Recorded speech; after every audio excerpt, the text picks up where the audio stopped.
এতিয়া ৰাইজে ছাপোৰ্ট কৰি উঠাইছে যাতে ৰাইজৰ কাৰণে কাম কৰি যাম বুলি মই ভাবি আছোঁ। এতিয়া গৌৰৱ যোগী সহায় কৰিম এইবোৰেই আৰু যিটো এতিয়ালৈকে মানে কাম হোৱা নাই এইবোৰ কাম কৰিম বুলিয়ে মই এতিয়া উঠিছোঁ।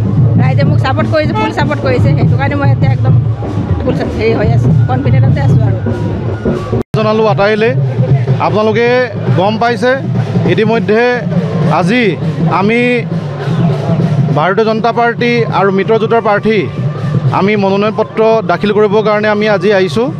ৰাইজৰ যি পাৰ ভঙা উৎসাহ আমি দেখিবলৈ পাইছোঁ আৰু আমি নিশ্চিত হৈছোঁ যে মাৰ্ঘেৰিটাৰ আমি আটাইকেইখন জিলা পৰিষদ 4খন আসন আৰু 13খন আৰু এটা আমাৰ মিত্ৰজোঁটৰ প্ৰাৰ্থী আটাইকেইটা আমি ভাৰতীয় জনতা পাৰ্টি আৰু মিত্ৰজোঁটে আমি দখল কৰিম।